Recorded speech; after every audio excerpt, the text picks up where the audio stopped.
বৃষ্টি ভেজা রাস্তা পেরিয়ে আমরা হাজির হলাম ভারতের মূল ভূখণ্ডের শেষ রাস্তায়, অর্থাৎ গদখালিতে।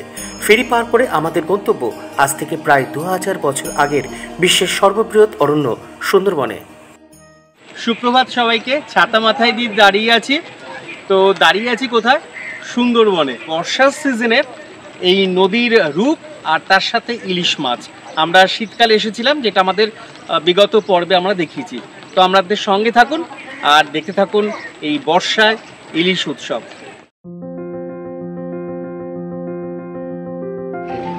আমরা এখন বোটে উঠেছি, উঠে এখন আমাদের নির্দিষ্ট গন্তব্যস্থানে যাব। আকাশ পুরোপুরি ক্লিয়ার হয়নি, মাঝে মধ্যে 2-1 ফোঁটা বৃষ্টি পড়ছে এবং পরিবেশটা অত্যন্ত সুন্দর, মানে ইলিশ উৎসবের জন্য একদম আদর্শ।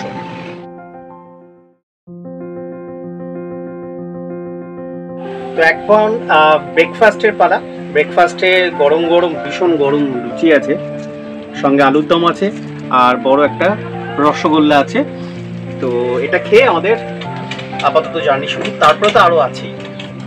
এটা না একটা আলাদা অনুভূতি। বাইরে বৃষ্টি পড়ছে, পিছন দিক থেকে বোটের শব্দ, আর গরম গরম লুচি খাচ্ছেন নদীর উপরে বসে, ফুলে ফেপে ওঠা নদীর উপরে বসে। এটা আলাদা আনন্দ। ব্রেকফাস্টের পর সুন্দরবনের বনাঞ্চল দেখার আগে হাজির হয়েছিলাম হ্যামিল্টন সাহেবের বাংলো ও স্মৃতি বিজড়িত রবি ঠাকুরের বেকন বাংলোয়। এই দুই বাংলোর ইতিহাস সুন্দরবন নিয়ে পূর্ববর্তী ব্লগে আগেই জানিয়েছি। যারা দেখেননি তারা দেখে নেবেন সেই ব্লগটি। আবার জার্নি শুরু। লাঞ্চে আছে ইলিশ মাছের নানা পদ। ইলিশ উৎসব বলে কথা। আপনারা যারা এখনো জাননি তারা ভিডিওতেই এক বুক বন্ধ নিয়ে নিন ভাজা ইলিশের। আর হ্যাঁ, হয়েছিল বৃষ্টি ভেজা নদী বুকে গরমা গরম চিংড়ি পকোড়া। বোট থেকে শুরু করে রিসর্ট সবকিছুর ব্যবস্থাপনা করেছে মনীষা রিসর্ট। সবকিছুই দেখাবো, তবে এখন নদীর বুকে চিংড়ির পকোড়া খাওয়া আর প্রকৃতিকে উপভোগ করার সময়। এখানকার মানুষের অন্যতম প্রধান জীবিকা মাছ ধরা। পথেই দেখা পেলাম ওদের।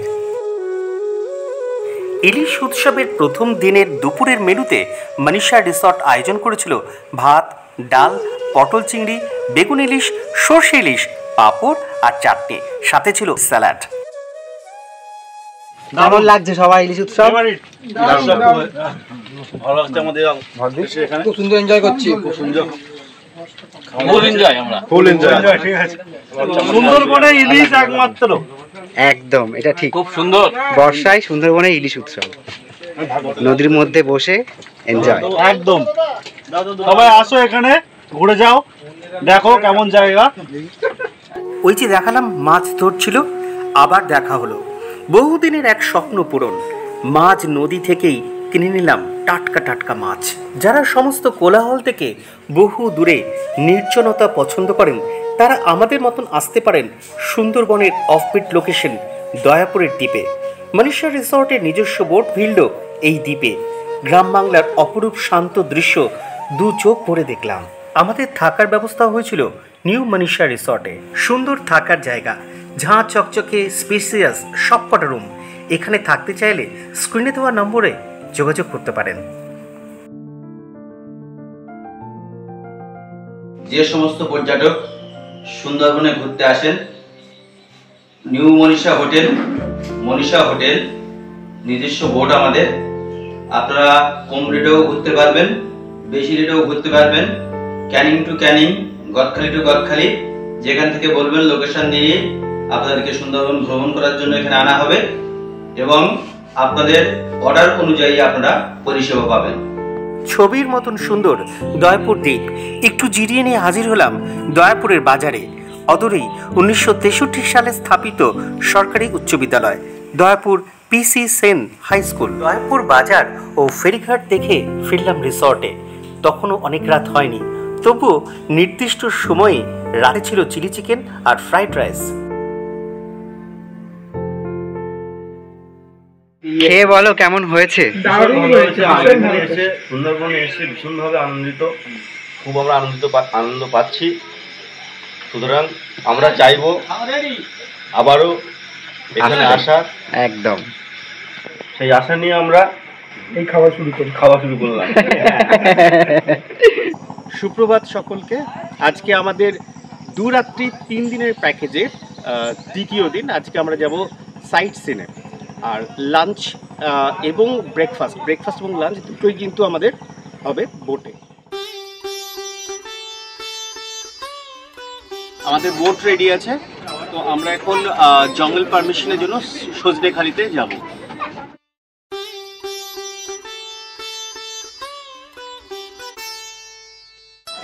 সজনেখালি এটা হচ্ছে আমাদের ফরেস্ট ডিপার্টমেন্টের মেন হেড অফিস, আর এখান থেকে সমস্ত বোটকে পারমিশন নিয়ে তারপরে জঙ্গলে ঢুকতে হবে। তবে এক্ষেত্রে কিন্তু মাথায় রাখতে হবে, যেটা আগের ব্লগেও বলেছিলাম, যে কোনো রকম প্লাস্টিক জাতীয় জিনিস, সাউন্ড সিস্টেম কিন্তু আনবেন না সাথে করে, না হলে কিন্তু প্রবলেম হতে পারে। তো সেগুলো আনবেন না। আর সজনেখালিতে এইটা হচ্ছে টোটাল এখন ইলিশ উৎসবের ভিড় কমেছে। এখান থেকে যে সমস্ত লুপ্তপ্রায় আমাদের জলজ প্রাণী রয়েছে সেগুলো কিছু কিছু সংরক্ষিত রয়েছে।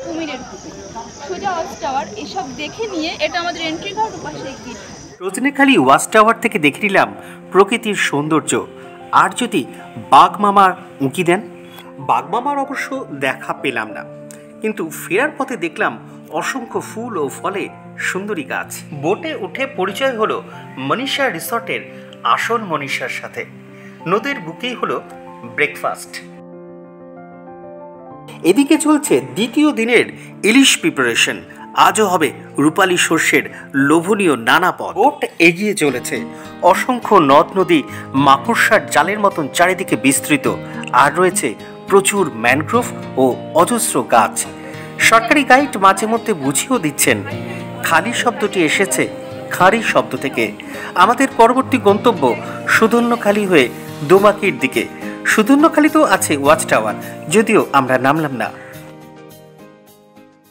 তো আমরা এখন দোবাকিতে এসেছি। দোবাকি ক্যাম্পে আমরা জানুয়ারিতে আমরা দেখিয়েছিলাম একরকম সিন, তো এইবার দেখি বর্ষার সময় দোবাকি কেমন থাকছে।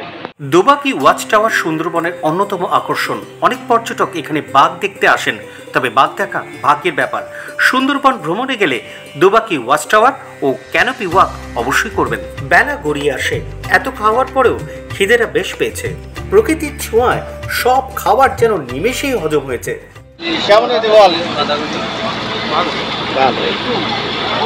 একদম ঘরোয়া খাবার।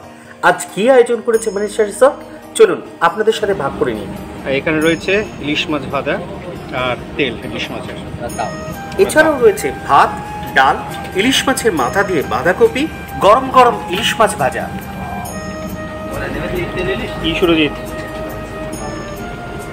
আর ছিল ইলিশ পাতুরি।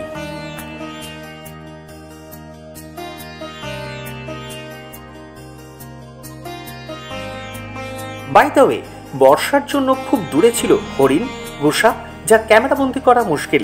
তবে এই যে বাঘ মামা, একে দেখা গিয়েছিল সুধন্যখালিতে। আমরা 5 মিনিটের জন্য মিস করে গিয়েছিলাম। পঞ্চমুখানি হয়ে ফেরার পথে নামলাম দয়াপুরের ওল্ড মনীষাতে। আমরা এখন আছি দয়াপুরের। এই দয়াপুরটা হচ্ছে পাখিরালয় এবং যে সজনেখালি তার মাঝখানে একটি দ্বীপ, আর সেই জায়গাটা একটা খুব সুন্দর লোকেশনে রয়েছে এবং সামনেই একদম নদী দেখতে পাওয়া যায়। তো সেটা হচ্ছে মনীষা রিসর্ট।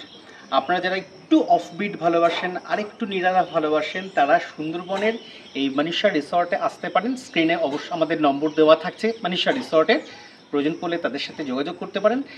নিরালায় আরেকটু নিশ্চিন্তে আরেকটু সুন্দরভাবে থাকতে পারেন। তো আমরা সেই রুমটাও দেখাচ্ছি, চলুন।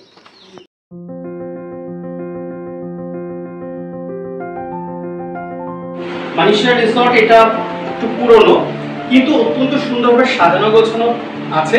আরেকটা কনস্ট্রাকশন হচ্ছে যেটা আরেকটু ভেতরে। তো দয়াপুরের দুটো প্রপার্টি রয়েছে মনীষা রিসর্টে। আপনারা যারা আসবেন তারা আমাদের স্ক্রিনে দেওয়া নাম্বারে যোগাযোগ করে আসতে পারেন। যেমনটা আপনাদের বুকিং হয়ে এখানে আসবে শেষ পর্যন্ত, আপনারা সেই বুকিং অনুযায়ী আপনাদেরকে খুশি রাখার জন্য আমরা হোটেলের পক্ষ থেকে সার্ভিস করে আপনাদেরকে উৎসাহিত করার জন্য আমরা এই হোটেলে আসার জন্য আপনাদেরকে আহ্বান করছি। এখান থেকে মেঠো বাঁধ ধরে ফিরলাম নিউ মনীষাতে। রাতে মনীষা রিসর্ট আমাদের জন্য আয়োজন করেছিল স্থানীয়দের নিয়ে ঝুমুর গান ও নাচের ব্যবস্থা। যাওয়া যাবো যাওয়া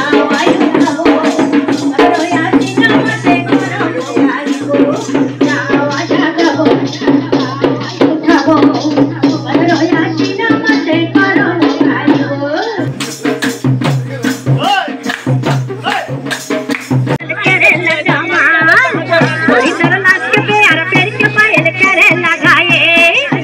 পর্যটকদের কাছে অনুরোধ, এই সমস্ত শিল্পীদের বাঁচিয়ে রাখার জন্য তাদের সাংস্কৃতিক অনুষ্ঠান অবশ্যই দেখবেন। রাত যত এগোতে লাগলো ততই জমে উঠল রাতের আমেজ। সকলেই পা মেলালাম গান ও ঢোলের সাথে।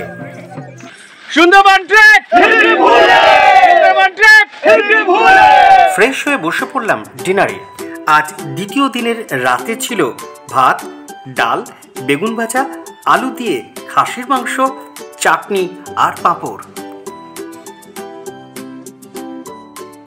আমাদের প্যাকেজ ছিল 2 রাত্রি 3 দিনের।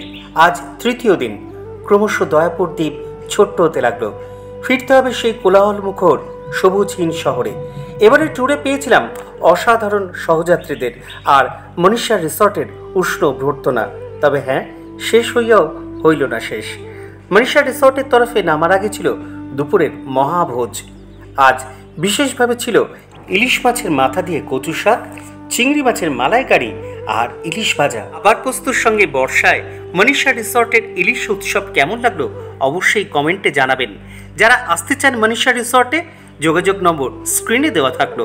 ভালো লাগলে ফলো, লাইক ও শেয়ার করবেন। শীঘ্রই দেখা হবে নতুন কোনো ব্লগে।